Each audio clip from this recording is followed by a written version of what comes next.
Eh bien, chers frères, Dieu a tellement aimé le monde qu'il a donné son Fils unique, afin que quiconque croit en lui ne se perde pas, mais obtienne la vie éternelle. En ce dimanche de la Sainte Trinité, Jésus fait le lien entre l'être même de Dieu, trois personnes en un seul et même Dieu, et le mystère de la rédemption, le mystère du salut. Dieu a tellement aimé le monde qu'il donne son Fils unique afin que l'homme soit sauvé. Du coup, Jésus montre que ce lien est centré sur l'amour même de Dieu qui donne le salut. Effectivement, tout être a été créé dans l'amour de Dieu et tout être, toute personne humaine ne peut être sauvée que par l'amour de Dieu. Parce que Dieu est lui-même amour. Le mystère de la Sainte Trinité est un mystère, bien sûr, qu'on ne peut pas représenter par une image. Aucune image de la terre ne pourrait montrer, manifester ce mystère-là, puisqu'il n'y a rien de comparable. Nous pouvons dire plus que ce que Dieu n'est pas que ce que Dieu est en tant que tel, puisque nos mots, nos représentations figuratives sont absolument insuffisantes pour exprimer un tel mystère. Cependant, nous pouvons dire quelque chose, puisque Jésus lui-même, le Fils éternel du Père, nous l'a révélé.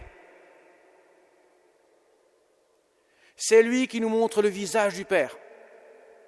Il dira à Philippe, « Comment, Philippe, toi qui partages ma vie, tu ne sais toujours pas que je suis dans le Père et le Père est en moi. Qui me voit, voit le Père. » Il montre cette unité de nature qu'il y a entre le Père et lui. Alors, qu'est-ce qui distingue les personnes de la Sainte Trinité, s'ils sont le même Dieu? Puisque le Père est Dieu, le Fils est Dieu, le Saint-Esprit est Dieu, on ne peut pas les distinguer quant à la nature même de ce qu'ils sont, puisqu'ils sont le même et unique Dieu. Et ils ne peuvent être qu'un seul Dieu, puisqu'il est parfait. Toute la perfection se trouve en Dieu. Donc il ne peut être qu'un seul Dieu. Ce qui distingue les personnes au cœur de la Sainte Trinité, c'est les relations qu'elles ont entre elles. Le Père engendre le Fils.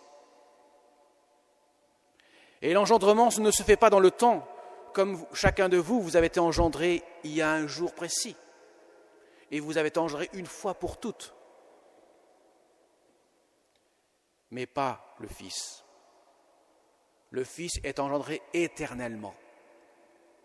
Il n'y a pas de passé, il n'y a pas de futur, il y a un présent éternel. Puisque Dieu n'est pas dans le temps. Il n'a ni commencement ni fin. Déjà pour nous, c'est absolument inimaginable. Dieu ne commence pas à exister, il est. Il est, ça veut dire qu'il existe éternellement, sans commencement, sans fin. Et le Père engendre le Fils éternellement.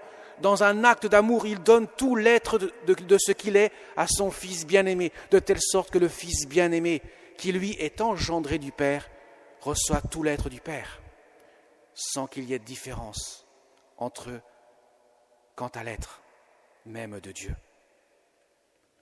Ce qui les distingue, c'est que l'un est engendré, le Fils, et l'autre engendre le Père.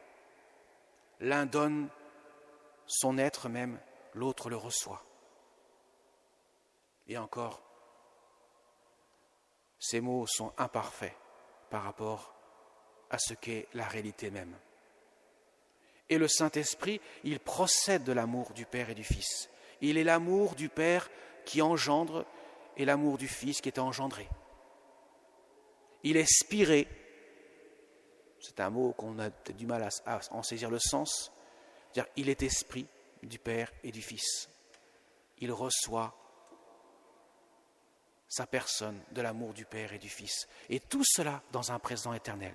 De telle sorte que le Père ne précède pas, ne préexiste pas au Fils, qui lui-même ne préexiste pas au Saint-Esprit.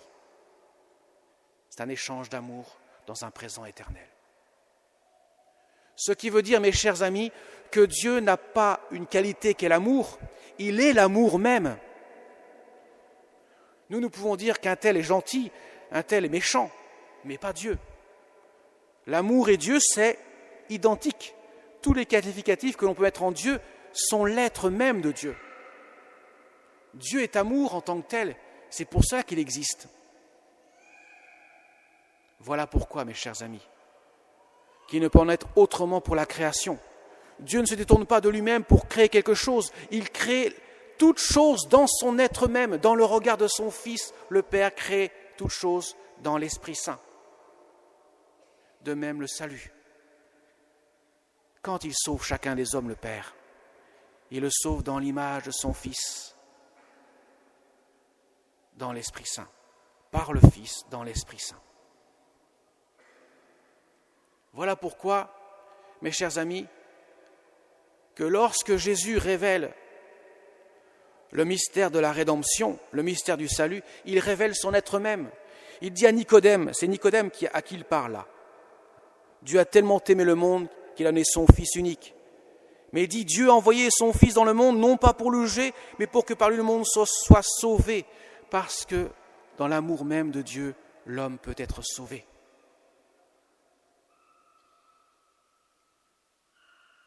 Alors vous allez me dire, mais pourquoi parler de tout ça? Pourquoi parler de la Sainte Trinité, puisque c'est un mystère qui nous dépasse? Pourquoi se creuser la cervelle pour exprimer ce que Dieu est? Pour deux raisons. La première raison, c'est que Jésus nous révèle quelque peu du mystère de la Sainte Trinité. Il nous en dit quelque chose, donc nous pouvons en dire quelque chose dans nos mots, à nous, dans notre langage. Et qui dit amour dit connaissance. Je ne peux pas aimer quelqu'un que je ne cherche pas à connaître. Et d'autre part, mes chers amis, c'est que Dieu nous donne la vie éternelle. Dieu a tellement aimé le monde qu'il a donné son Fils unique afin que quiconque croit en lui ne se perde pas, mais obtienne la vie éternelle. Et qu'est-ce que la vie éternelle? Eh bien, ça devient très intéressant de savoir ce que c'est la vie éternelle.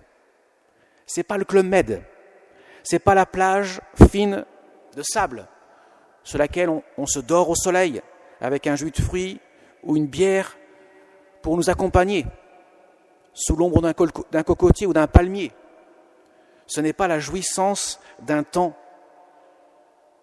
La vie éternelle, Jésus donne la définition, c'est de te connaître toi, le seul vrai Dieu, et celui que tu as envoyé ton Fils bien-aimé. Autrement dit, c'est l'amour de Dieu.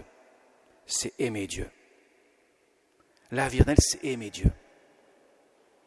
Voilà pourquoi Jésus nous révèle un peu de son mystère, que nous pouvons saisir difficilement, certes, mais il nous en révèle un petit peu parce que, précisément, la vie éternelle, c'est de connaître Dieu et de l'aimer, puisque la connaissance donne l'amour et l'amour donne la connaissance en Dieu. Voilà pourquoi il y a un lien très fort entre les deux. Quand nous honorons la Sainte Trinité, nous honorons en quelque sorte le mystère que nous connaîtrons lorsque nous quitterons cette terre. Quand on parle de la Sainte Trinité, en quelque sorte, nous parlons de nous-mêmes aussi, puisque nous aurons part à la vie éternelle. Alors comment? Vous avez remarqué que celui qui s'est fait homme des trois personnes, c'est le Fils. C'est le seul qui a nature humaine. Le Père est esprit, l'Esprit Saint est esprit, mais le Fils est un esprit incarné. Il s'est fait homme. Pourquoi le Fils? Parce que nous, les hommes, nous devenons fils adoptifs du Père, par le Fils, dans le Saint-Esprit. Autrement dit, nous sommes appelés à vivre la condition du Fils éternel du Père.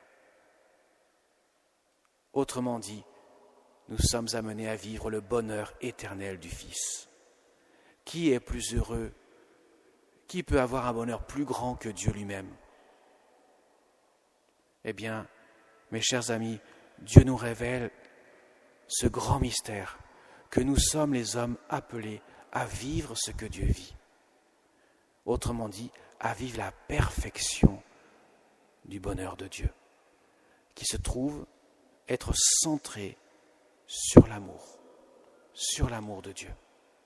Voilà pourquoi il n'est pas étonnant que Jésus nous dise « Il n'y a pas de plus grand amour que de donner sa vie pour ceux qu'on aime. Le Fils ne cesse de se donner à son Père. » Et il n'est pas étonnant que Jésus dit « Je vous commande de vous aimer les uns les autres comme moi je vous ai aimé, en se donnant, parce que ne cesse de faire la Sainte Trinité, se donner l'amour.